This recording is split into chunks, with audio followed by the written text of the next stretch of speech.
Selamat malam. Assalamualaikum warahmatullahi wabarakatuh. Sudah agak larut, tapi saya sempatkan diri untuk membuat video pendek ini. Mudah-mudahan bermanfaat. Sebenarnya intinya yang saya sampaikan adalah soal keresahan saya terhadap fenomena sosial yang terjadi di media sosial ya. Yang saya sebut dengan fenomena kedunguan dan kepongahan vs keblonan dan kejahilan sebagai sumber kekacauan di media sosial. Kenapa saya sampaikan seperti itu? Masyarakat kita ini adalah masyarakat dengan tingkat literasi rendah, dan kita dijajah selama berabad-abad oleh bangsa asing ya, mengalami kolonialisme. Kita kemudian mengalami periode panjang di bawah Orde Baru di mana segala sesuatu dibatasi, dan saat katup kebebasan berpendapat dibuka terjadi euforia. Jadi kita mohon maaf seperti orang dusun yang dibawa ke kota megapolitan dan ya mengalami gegar budaya, kira-kira seperti itu. Contohnya seperti ini, saya melihat kita ini kan hidup sebagian dari kita itu dalam prasangka karena keterbatasan wawasan, kekurangan ilmu, dan pola asuh serta pola didik yang kurang menghargai kemanusiaan, kurang menghargai perbedaan, dan hidup dalam banyak stereotip. Dulu kita punya banyak stereotip yang tidak punya cukup dasar alasan, seperti orang Padang pelit lah, hitung-hitungan, orang Batak itu kasar, orang Cina itu pasti kaya, pengusaha, orang cewek Sunda itu mata dulitan, materialisme, orang Jawa itu bermuka dua, orang Ambon itu suka ribut. Itu stereotip yang tidak punya dasar sama sekali. Atau orang Dayak itu pasti dikaitkan dengan mistik, dengan kesaktian, dengan guna-guna dan sebagainya. Nah, pola ini berkembang dalam bentuk lain di dalam media sosial. Muncul lalu prasangka-prasangka yang sifatnya baru. Contohnya reaksi terhadap Arab. Jadi karena sebagian orang agak Arab-Araban atau terlampau agak memuliakan Arab, sebenarnya ini gejala yang biasa karena kita juga ada sebagian dari masyarakat kita yang kalau lihat bule itu pasti dianggap pintar, dianggap kaya, dianggap hebat karena kita lama terjajah kan. Atau ya sama seperti prasangka terhadap orang Cina lah, pasti dianggap kaya gitu. Di sebagian masyarakat kita yang rendah literasi, terbatas bergaulnya. Nah, menyebabkan fanatisme yang ke Arab-Araban. Itu lalu mengundang reaksi dari satu kelompok yang merasa yang baru pintar juga, baru belajar gitu.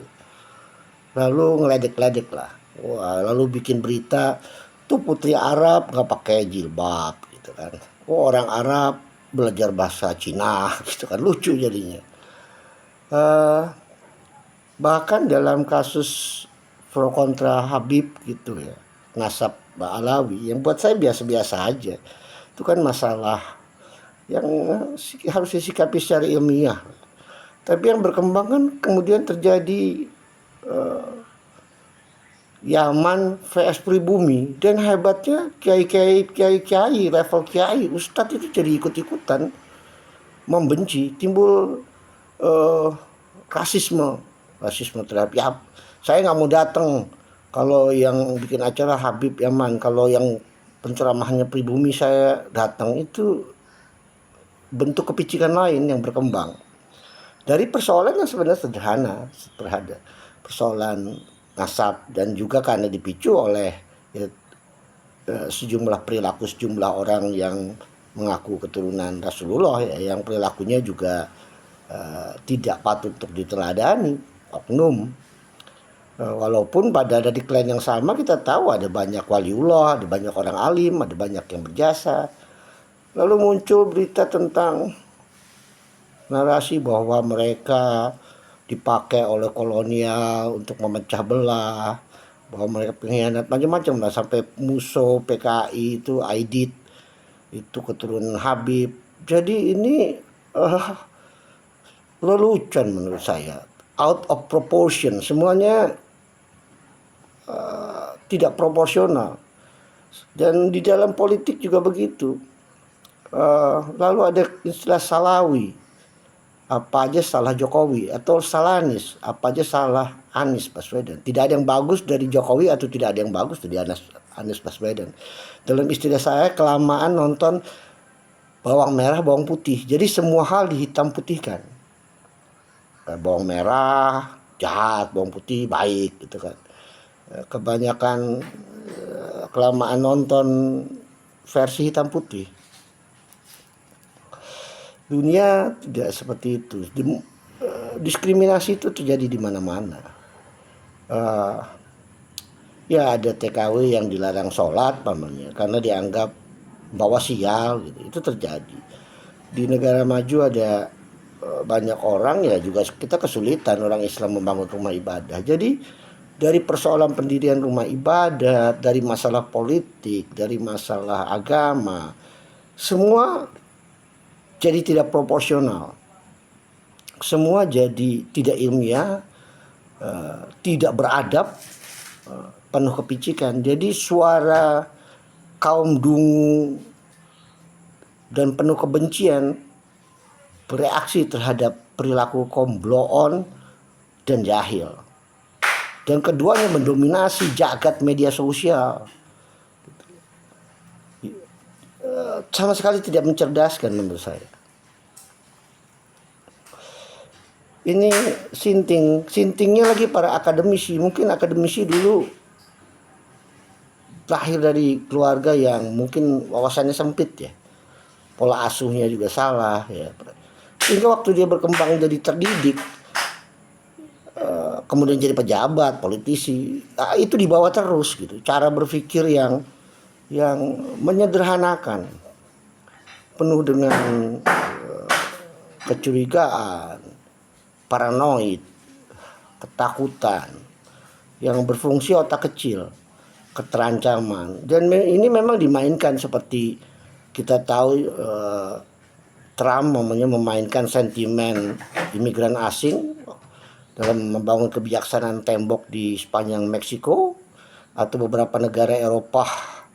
Sejumlah partai politik memainkan isu rasialis, isu imigran asing terkait pengangguran yang meningkat menyebabkan kebencian orang-orang di Eropa terhadap imigran dari Timur Tengah atau dari Afrika. Kita hidup seperti nggak mengalami kemajuan, seperti orang-orang di abad lampau yang membunuh tukang sihir. Ya kita berapa tahun yang lalu ya, berpuluh tahun yang lalu ada pembunuhan para ustadz ya, di Tapal Kuda ya di Jawa Timur, yang disebut Operasi Naga Merah, dengan sasaran ya dianggap sebagai dukun teluh lah. Masyarakat kita masih seperti itu menyedihkan. Masalah contoh lah, masalah puasa. ada sekelompok yang menghalangi orang untuk berjualan, direspon oleh kelompok yang lebih liberal dengan reaksi yang juga sama ekstrim. Jadi bodoh PS blow on. Kapan berhentinya siklus seperti ini? Cilakanya para pemimpin, para elit, para akademisi ikut serta dalam bagian hal-hal seperti itu. Contoh lain lah, isu seperti pembangunan ibu kota baru. Saya membaca banyak hal, sebagian besar tidak akademis, dimainkan oleh para tokoh, para politisi. Padahal dari sisi ilmiah ya, pro kontra itu biasa kita uji lah, bahwa secara hitung-hitungan A bisa jadi tidak menguntungkan, secara B menguntungkan. Makanya kalau orang bikin tesis, selalu dijelasin latar belakang, kerangka teori, batasannya, variabel yang dipakai, karena hasil yang dipakai, asumsi yang dipakai beda, data yang diambil beda, variabel yang diuji beda, hasilnya beda. Jadi kalau orang ngambil dasarnya beda, ya hasilnya akan bisa bertolak belakang. Tapi itu kan lalu didendangkan, diretorikakan, dikampanyekan sebagai satu yang hak lawan yang batil, yang benar lawan yang salah. Gila tau nggak? Kau bilang lu sakit lu, gitu nggak?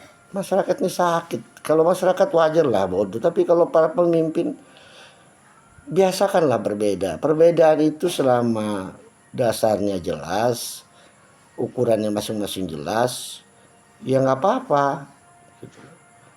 Kita ini maunya jadi bangsa maju.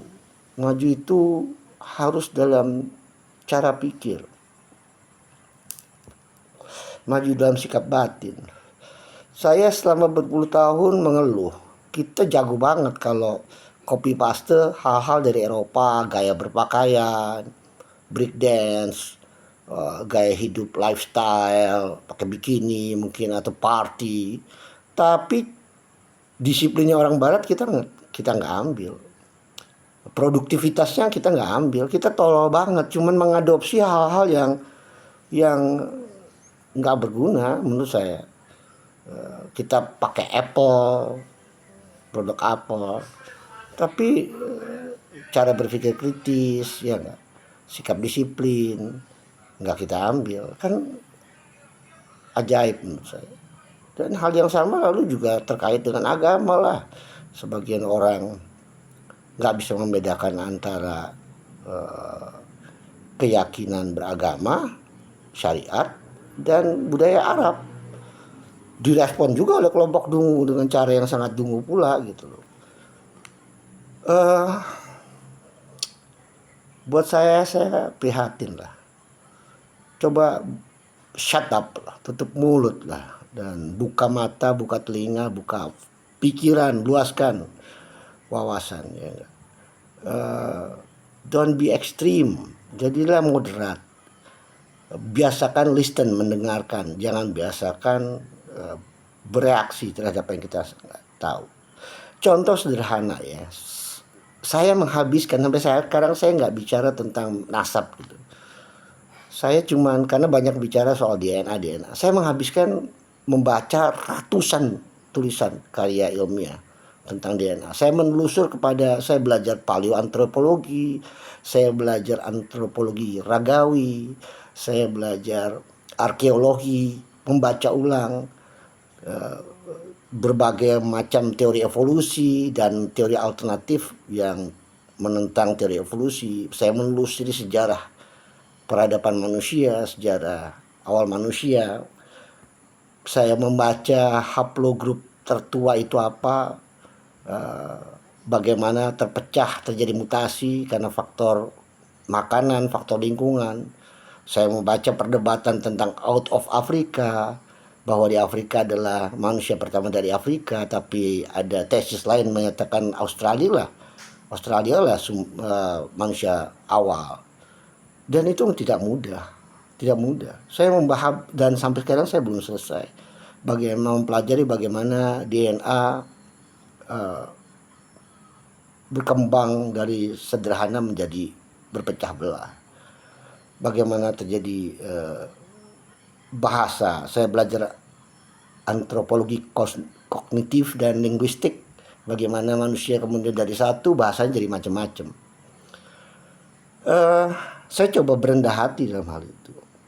Saya setiap kali nemuin persoalan, kalau saya nggak paham saya cari referensi. Dan referensi saya selalu cari dari dua yang berekstrim, yang saling bertentangan, agar saya bisa mendapat tengah. Saya pergi ke kiri, saya pergi ke kanan.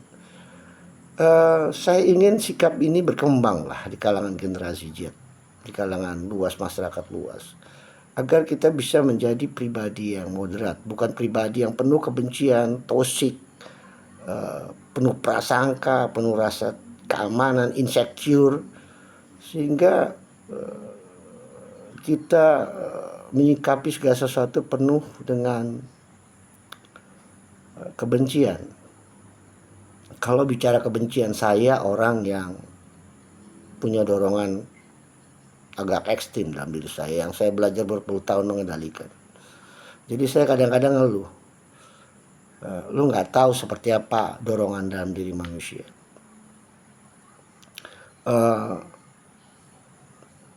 Please,